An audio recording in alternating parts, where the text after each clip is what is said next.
Welcome, everyone. Today on the Prepared School Psych podcast, I am joined by Amanda Gamble, a dedicated school psychologist with a passion for supporting students and educators.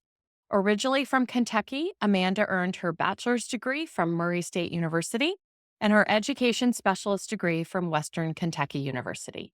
She moved to Indiana in 2010 for her school psychology internship and quickly fell in love with small town life. Beyond her work in school psychology, Amanda is also a certified yoga instructor, teaching both adults and children. She's been an active member of the Indiana Association of School Psychologists since moving to the state. She took on a leadership role with the association during COVID, eventually stepping up as president in 2021. This past summer, Amanda and her family made the move to northern Indiana, where she's now embracing a new role in a different school system. Amanda, I'm so glad to have you on the podcast today. Welcome. Thank you. As you know, the question we like to kick off our interviews with is, what is your favorite TV show that you are watching right now? Oh my gosh. So I feel like I've heard several other people give the same comment of we don't watch a lot of things on our own because I have a son who's 7. So a lot of our Netflix is all kid shows. So we have like iCarly and Nicky Ricky Dicky Dawn. So I see a lot of those. But when I do have a few free moments, one of my favorites is Great British Baking Show. I am a sucker for that. I am not a big baker, but I love watching other people do it. And a favorite, just because I want something that doesn't take a lot of mind thinking, Gilmore Girls. I always come back to that. I think I'm on like my fourth time rewatching the entire season series. I love that. Was one of the original watchers, and then I did one of the rewatches and just fell back in love all over again with that show. And I think sometimes I feel like I talk quickly, but man, Mhm. do those people on that show talk really, really quickly. Yes. I always have to remind my husband, he goes, "You're talking too fast." I said, "Go back and watch that show." Well, in one sentence, how would your colleagues describe you as a school psychologist? I think that a lot of them would describe me, probably the first thing they would say is caring. I actually, and maybe calm and grounded. Between those three things, I actually had my assistant to the principal not too long ago say, I really love the way that when kids are kind of elevated, that you talk to them and you remain calm when you are talking to them and you seem like you truly care about them. So I think that's probably the biggest thing that they would notice first. What a lovely compliment to Yeah. receive. Yeah. It's incredible. Well, how long now have you been a school psychologist? And at what point in your journey did you become involved in the state association? I am in my 14th year as a school psychologist. I can't believe that. It was just yesterday I was doing my internship. I have always been a member of my association. So even as a grad student in Kentucky, I was a member of CAPS there and really, participated. I was a student leader in grad school and just saw the value of being a part of that. So when I moved states, I joined the association and I went to conferences and things like that. And through COVID, our association decided to do what we call a collaboration corner live. So obviously during COVID, we weren't going to school, but a lot of us were looking for guidance and support and leaning on each other. Even though I was from a district that had several school psychs, we were meeting virtually. I was still looking for who else can I talk to about what else is going on in the state. And so I started attending those, and their current president at that point was like, "Hey, you should join the board." And I'm like, I don't know about that. Like, I'm not sure. But as I thought about it more, that was when I was like, you know what? Like, I think I'm ready to expand and do something different. So that would have been in the fall of 2020. I threw my name in and was like, all right, let's join the board. So I became a voting board member at that point. And then through that journey, as I was the board member, the current president, as she was looking for someone to fill her shoes, sent me an email one day and goes, "Do you have time to chat?" And I'm like, I know where this is going. But then I was like, you know what? Let's do it. Let's do it. That is incredible. It's interesting how many people have had similar experiences, that it is just an invitation to first just join and, having, one specific role. And I think that's a wonderful thing for others to be thoughtful of too, is reaching out to people and having that ask. I think there's a lot of people who might have that interest, but aren't quite certain how to take that next step. And so seeing that leadership potential in others, as it looks like other people have seen within you as well, to be able to just have that certain conversation to make then that invitation. I think that's great. Yeah, I've kind of continued to step into that, just looking at people who even are just a part of conferences and saying, "Hey, like, have you ever thought about joining the board? What do you think?" Just to get that idea in their head, even if they're like, "No, now's not the right time." Just kind of even planting that seed of saying, maybe now might not be the right time, but maybe in a year or two, maybe you might be ready. I don't know about you, but there's so many things I can look back on in my life, but I remember when someone planted a seed about something and my Mm, first reaction was like, "Oh my gosh, no." Like I would yeah. never do fill in the blank. And then 5 years fast forward, I'm like, "Oh, I'm doing that thing that it was that little seed that they planted into my brain." Yes. Yeah, it's so funny because I came home and told my husband, I was like, "Hey, the president asked me if I should join the board, and I don't think I want to do that. I really don't." And he was like, "I don't know, you might be good at it." And then like 24 hours later, I'm like, "All right, maybe I would be good at it." Well, in addition to all the wonderful things you get to do as a school psychologist, you also have a passion for teaching yoga for both adults and kids. Have you had any opportunities to combine that love for yoga and school psychology? Yes. So in my previous school districts before I moved, I did have several opportunities. There was one of the first few years I was there, they had a preschool class, and I actually got 1 year where I got to go in every Friday morning and teach mindfulness and movement and just the importance of that in that preschool classroom. And I still remember that last year, the students that I had in that preschool class, I believe were sophomores or juniors when I left last year. So I was like, oh my gosh, I can't believe that. Like, I remember when you were tiny and you were in this preschool class.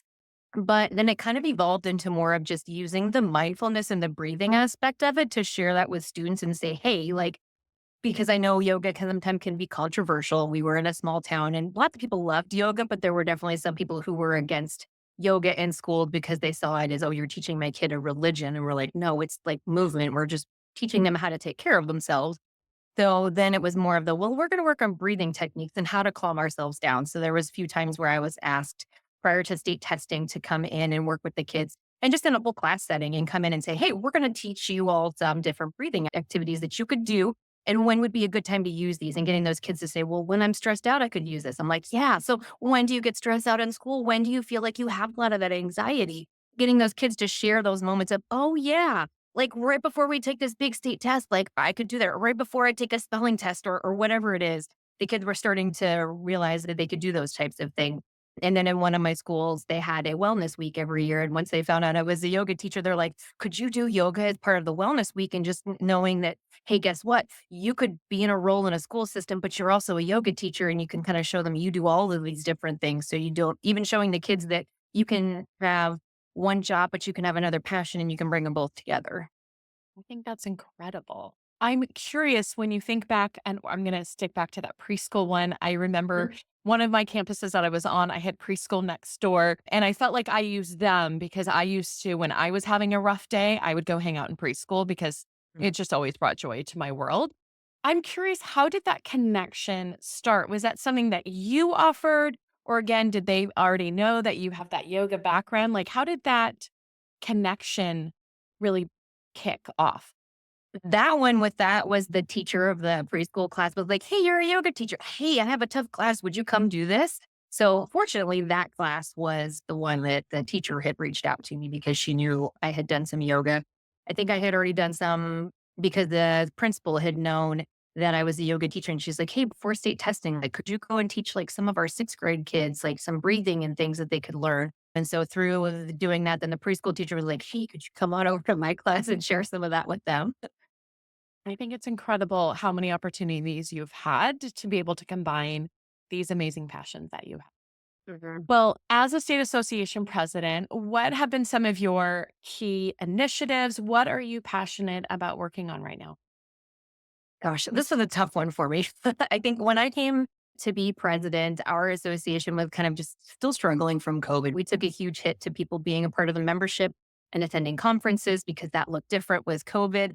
And so we were really heavily focused on how do we get people back to the association? How do we bring them back? How do we get them to see the value? How do we help our even ourselves as because we're nonprofit, like once we bring those people back, how do we get them to see the value and why they're paying for this so that we can continue to build the association and then be able to still do these things for all of the people in the state? So my biggest thing was just how do we bring people back to the association, promoting the profession, promoting why we should stay in the state of Indiana. Really focusing on that. We were really focused on PD and getting really good quality speakers. And we took some leaps of faith and spent a little bit extra to get some people. Like I went to NASP and I saw Dr. Byron McClure speak, and I was like, oh my gosh, we have to have him. And I know that was one thing that they were looking at me going, Amanda, he costs a lot of money. I'm like, yeah, but I think people would really love to see him. And I think people would come because it's things that they really want to see. And so just really focusing on giving really good quality PD. We've had him come out. We had Dr. Stephen Pfeiffer come. We've had Dr. Andrew Shanat come from New York to talk about reading. And so just getting those good quality people to say, this is why you should be a part of the association because we offer all these things. You all are, how do we stay on top of what's new and what's the best practices today? And so really getting them to go, oh yeah, that's why I should be a part of the association. So that's really kind of been the biggest thing. And knowing that, like my theme for our association this year was growing stronger together, knowing that it's going to take a village of us to do it. It's not a one person thing. Even me as president, I am not the sole person in charge of it. And I am so thankful to have my team of board members to bounce ideas off of. And then even when I think something and I'm like, yeah, this is a good idea. What about this? And they'll come back and go, well, what about these questions? I'm like, oh, yeah, I didn't think of that. Mhm. That is amazing. Well, do you have any accomplishments right now in your role that you are most proud of? I think the team effort of my whole association board has been a big accomplishment for me. Just all of us working together. Like I said, getting some good quality PD has been a really big thing that I have been super proud of being able to bring to our state and continuing that and making sure that, because in my first as president elect and president, I started on our professional development committee. I was kind of our liaison, and now I'm in advocacy and collaboration committee. And so just bringing that consistency of saying, hey, we've got to find what people are interested in, getting good quality speakers, and then continuing that has been something I've been really proud of. And then one thing as a whole for our association, I can't take credit. Actually, it's our NAS delegate, Mike Manis, who did this, but getting billing Medicaid for school psychologists in Indiana. And we were on like one of the forefront for states being able to do that.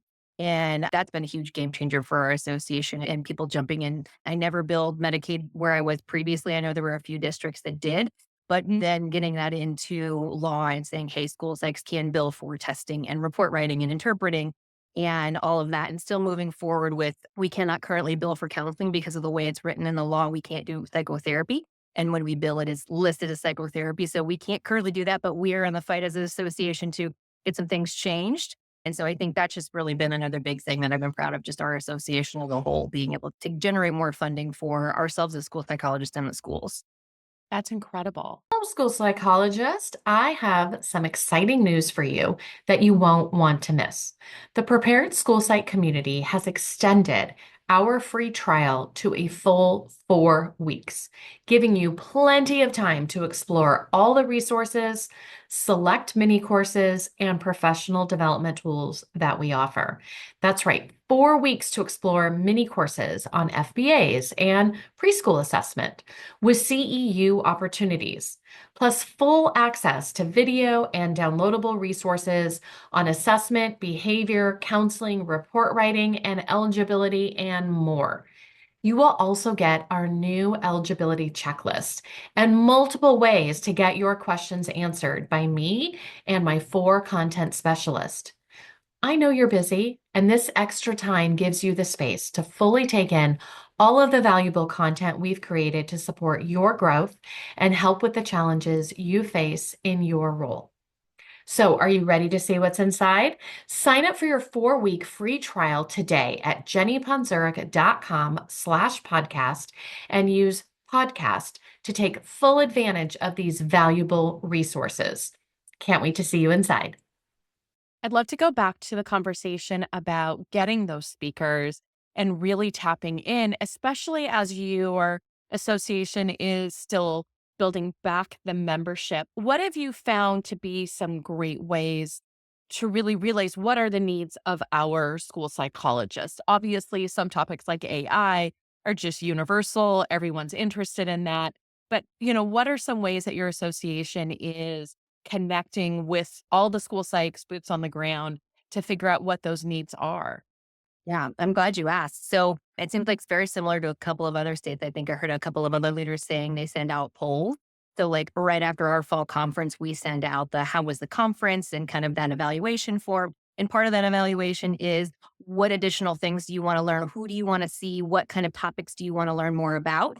And then for those who don't come, every year in the spring, usually April or May, we send out just a general kind of questionnaire to the association of a whole is saying, hey, what things do you love about the association? What do you wish you had more of?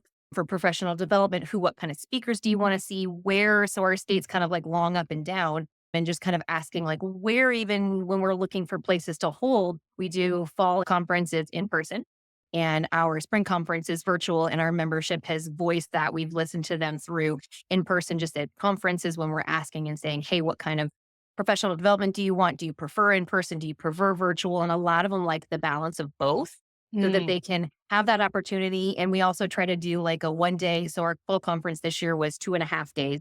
And we tried to make it where you could have pay for 1 day if you can only come for 1 day, pay for 2 days, pay for 2.5. And then the virtual is recorded and it's one cost for all of that. And we try to say, hey, like if your district wants 6 of you to attend, you can have a bundled package price for that. So just kind of reaching out and asking whether it's in person in our own districts, we try to all ask and say, hey, like what is your group saying that they need? Or just getting those surveys back and asking them what they want in general. So that's worked pretty well. Wonderful. Well, reflecting back, I know you said it feels like it was just the other day when you started in this field. So, reflecting back when you were a first year school psychologist, what advice would you give to someone starting in this field? As I know we have a lot of people kind of finishing up that internship right now or, thinking about that first job. What would be some suggestions, some tips, some advice that you would provide? My number one tip, and I actually learned this at one of the NASP sessions they have for beginnings, early practitioners, they have a session for them. I remember going to that. The number one thing that I took away from there that I still do to this day is take your lunch. Don't ever skip your lunch. Don't take your lunch. They give it to you, it's built in. And that is a thing that I have been consistent to do. And always when I hear my fellow school psych saying, oh, I didn't take lunch today, I'm like, why? Go, like, you can't take care of someone else if you're not even meeting your own basic needs. So I think just resonating with that to take time for yourself, take time for your lunch, and take care of your health first. Like I know this is something that Dr. Brandstetter always says, and I listen to a lot of her how you prevent burnout things. And it's, a rested mind is better than the burnout. So you have to give yourself that rest. And so I've learned to take care of myself first, which is really hard because obviously as a school psychologist, I have a passion for helping others. As a yoga teacher, I have that passion for sharing what I can do to help others. So I have a lot of things in being a mom. Like I want to help my son and put him first, but I'm like, I can't help them and I can't help others if I'm not taking care of myself first. So I think that's the biggest thing is making sure you're taking care of yourself because you can't be there for everybody else if you're not even there for yourself and you're just working on an empty tank. That and knowing that you don't have to know it all. I still don't know it all. I still go ask my colleagues for things and I'm like, hey, somebody asked me this question today and I have no idea what to say. And I'm just giving that person that if somebody comes to you with a tough question and you don't know the answer, saying, gosh, let me get back to you. Like, I think I need to go and look some up. Like, I've never had that question, or just letting somebody know it's okay. You don't have to know everything. Mhm. It reminds me because I'm looking over at my whiteboard right now. I have the little sign on put your own oxygen mask first. Yeah. And I always resonate. I get to travel a lot with what I do right now. And so I get to listen to a lot of the, security stuff when you get on an airplane. And I always still hear that. And I'm like, yep, that means so much more than just these moments I'm on this airplane here. Mhm. And I think that really resonated when you were sharing that, how much you've taken that to heart, knowing that you have administrators who see you as someone who can remain calm when you are working with a student who they themselves are dysregulated. And we know that we can't help them regulate themselves when we ourselves are dysregulated. So I can Mhm. see that's something that you've definitely taken on and continue to work on every single day. Yeah. Well, what And I know advice? there were Oh, sorry. I was gonna say there was one thing too at our NAP, our keynote speaker this year, Mhm. shared something really valuable too that I like didn't even think of until she said it. So like taking even if it's 10 seconds a day in your office to close the door and close your eyes. Because when you close your eyes, this is something I didn't know. Like when you close your eyes, your body is saying you're safe. Because obviously, like back in the day, we weren't like, fighting lions and tigers and all the things. And we weren't closing our eyes until we felt safe enough to go to sleep because we were afraid something was going to come and attack us. And our body still thinks the same thing. So I'm like, wow, it's been powerful. So this last week since I've come back from NASP, I've tried that and sat in my office for at least 10 seconds, like every day to try to do that. And it's amazing even what those few seconds of take a deep breath, close your eyes, sit there for a moment, and then you can go out and do whatever it is that's next on your list. It's not your list isn't going anywhere. Those kids are still there when you walk out of the office. Even if it's a few seconds, even if it's when you go to the bathroom, even if it's when you're eating your granola bar or whatever you're doing, taking that was a huge thing. And I took away from that keynote that I was like, wow, that's very powerful. That is incredible. Well, I know we've also talked a lot about leadership. What advice would you give to someone kind of specific to leadership in regards to maybe someone who is thinking about taking that next step, maybe wanting to raise their hand or hoping someone will make that connection for them? Yeah, I think I know because I know the value of it now. Ask somebody, if you know somebody on the board, ask them about, hey, can I come to a board meeting just to sit in? And you may feel completely lost. I remember the first time I sat in a board meeting, I was completely lost and we're like, whoa, I don't know what they're talking about. And I don't really know what's going on. But just encouraging people to say, come to the events, come to the things, ask questions. And knowing that it's not you alone, I think that was something that I was really worried about when our past president asked me about becoming president. I was how big of a commitment? Like, how much do I have to do on my own? And she's like, oh, there's a village. Like, we all work together. It's not just you. So letting people know that if you're interested, just reaching out, even if it's not even reaching out, go to an event that happens in your area. Like, we've tried to get some other different events where we've had people involved and just saying, come to the event and even just see what it's about. If you can, meet with us when we're at conferences, ask questions. Love that. Love that. Well, many school psychologists want to be more involved, but it is some sort of time commitment. So, how do you manage your time and make it work? Scheduling. I think scheduling is the biggest thing. And with our association too, we do a really great job. We've actually already scheduled the dates for our summer board retreat. So all of the board members that are able to attend will come to a board retreat and we kind of, depending on where we're at, sometimes it switches up. Sometimes we've been going very low key and low budget the last few years. So we've done like a carry in for a lunch and just ordered pizza. But honestly, like that has been way better than any of the fancy stuff we've ever done because it really gives us time to get to know each other. And because we've already scheduled that at that board meeting, we will then also schedule our upcoming board meetings for the year. We try to pick days that work for everybody. Most of them are usually in the evenings, except fall conference. We have it when we do in person, we'll have our meeting in person there. But we try to pick days of the week and times in the evenings that'll work best for everybody. So we kind of go, hey, is there a majority of like this year, the majority of us could meet on Mondays. So we picked Mondays and we picked 7 o'clock because we're like, it's after dinner time but sometimes it's around bedtime, but enough in between that bedtime that we can still be present for that. And then a lot of our other events that we do, we try to do during school hours, like when our committees meet. A lot of times the committees have that opportunity to pick, like, is it better for your committee to meet during a school day? Is it better for you all to meet in the evening? So making sure we schedule those things in advance and just kind of working together on that. So I think that's been helpful being able to schedule those things in advance and knowing again, like I said, it's a team effort. So we kind of have things split up. We have a membership and communications committee. We have a professional development committee and we have an advocacy and collaboration committee. And so myself as president, I am now part of the advocacy and collaboration. Our current president-elect is part of our PD committee. And then we have our membership. So like splitting the tasks between everybody Mhm. too. So it doesn't fall on one person to get everything done. Each committee has at least two people. Most committees have about 3 to 6 people on the committee. So everybody can kind of divide it up so that it doesn't take as much time. I love. Well, is there anything else that you'd like to share or promote about your state association? Yeah. So I actually reached out to my other board members and was like, hey, what else am I forgetting in here? So I think the biggest thing was just our billing Medicaid and that push for that. But also, we are doing more with position statements. So I know NASP offers a lot of position statements, and we kind of look through ones that they've pushed out and say, kind of like, what aligns with us are these position statements that we also kind of want to adopt and make our own. Our most recent one that we put out was on our scope of practice as school psychologists in Indiana. So that has been something that we were really proud of to be able to share. Like, I know this big thing is can schools diagnose and say that a child has ADHD, or can we say that the kid has dyslexia? That's a big thing. So that scope of practice for our state kind of focuses on like what you can and can't do. And that's what is your scope of practice as that school psychologist. We are very big with supporting our people with the IPE. So that's that independent practitioner endorsement. So Mm. a lot of people are still working in the schools, but then have those side gigs where they have those outside of Val. We have actually, as part of our association, we actually have an IPE committee chair. And so that committee then also meets throughout the year.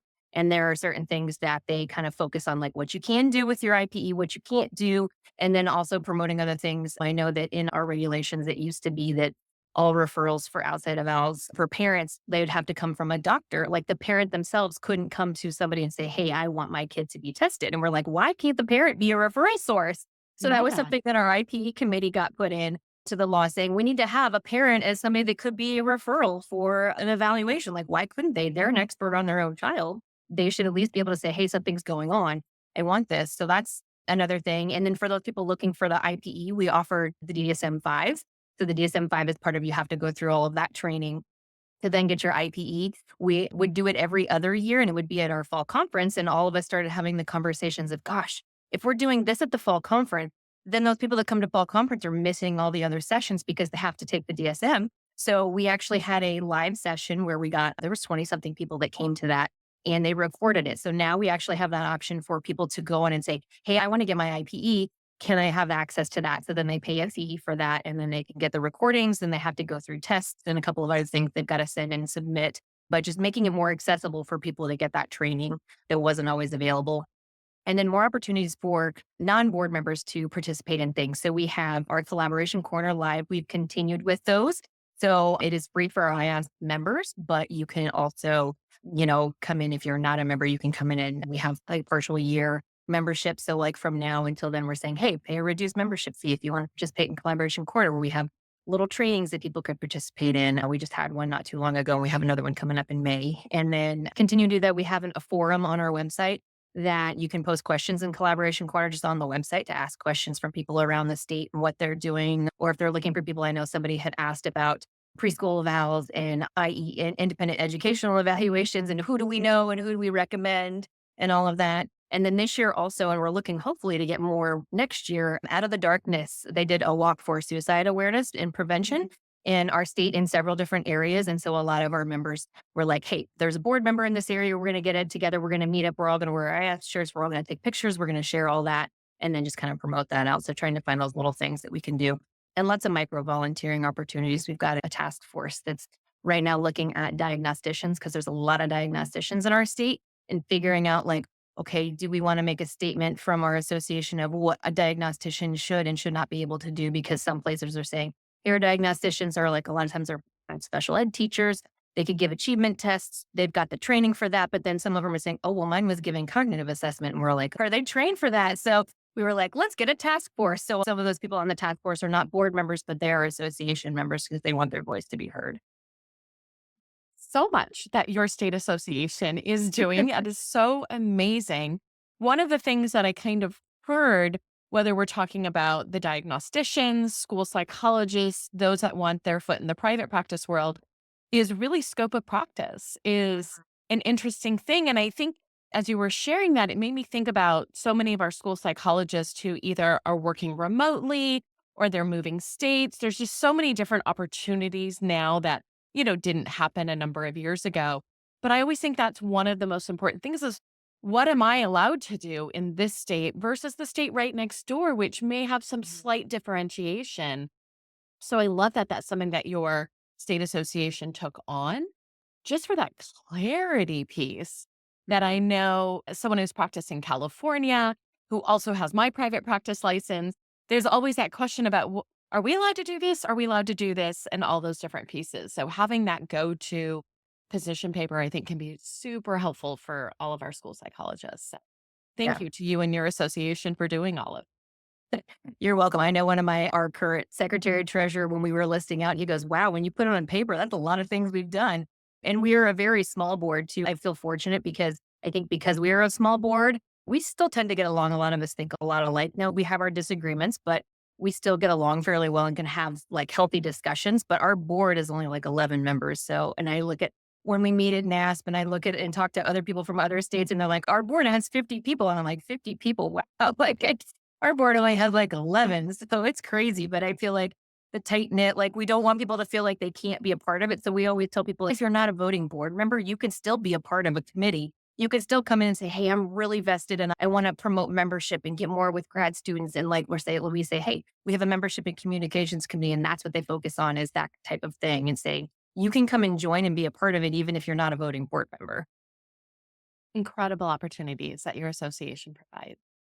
Well, this podcast is called The Prepared School Psychologist. When you think of the term prepared, what do you do to help yourself feel more prepared in your very many roles that you have? Lots of professional development. lean on your colleagues and ask all the questions and collaborating with others. I think definitely like anytime there's PD opportunities in our state, I'm like, hey, I got to go. I want to go to that, making time for that, just making sure because I know it's going to have best practices and all of that. And then again, like collaboration, like I said, I'm in a role. So in my previous role, it was pretty much a test only role. I hadn't done a lot of the counseling and the groups and things like that since, close to my internship year. So it was a lot of tests in place and I was in 6 different schools. And now this year Yeah. I'm in one school building primarily. I have helped out with a couple of maternity leaves, but it's been in one school building. And so I have been able to do a lot more counseling. And I'm like, gosh, I don't know a whole lot of the counseling because it's been since almost my internship that I've been able to do that. So it's leaning on the colleagues and saying, hey, what are you using? Like we have some programs that work and saying, in this situation, how does this work? Okay, how does this work in this district? Or how do you all do it this way? Because even in the same state, our 2 districts work very differently. And so just asking all the questions and going, hey, I'm going to ask you a million and one questions. It's like not being afraid to ask the questions because I always think back to those teachers that say there's no such thing as a dumb question. I'm like, yeah, you're right. I ask all the questions. So just feeling more prepared of making sure, get the professional development, lean on everybody, ask all the questions. And then again, just taking care of yourself helped me feel more prepared, getting a good night's sleep, all those types of things. I work out for my mental health. I don't work out because I want to lose weight or anything. I work out just because it's a nice, great way to get those endorphins and feel better. Awesome. Well, Amanda, it's been great learning about your journey, your leadership in the association, your passion for school psychology, and even how yoga connects to your work. Your insights on balancing leadership, professional growth, and self care are so valuable. So, thank you so much for being on the podcast. Yeah, thank you for having me. Well, for those listening, if you're interested in getting more involved in your state association or finding ways to grow as a school psychologist, I hope this conversation gave you some inspiration. Thanks for tuning in to the Prepared School Psych podcast. Be sure to follow for more episodes, and I will see you next time. That concludes another episode of the Prepared School Psych podcast.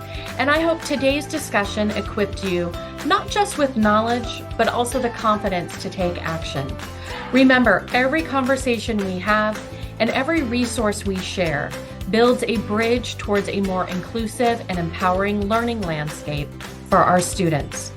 If you enjoyed this episode, be sure to subscribe to the podcast for more insightful conversations and resources to support your journey. Share this podcast with colleagues. We would love it if you would also rate and review the podcast. Thank you for tuning in.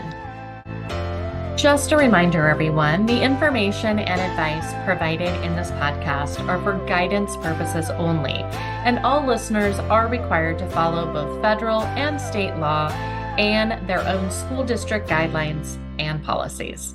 Thank you.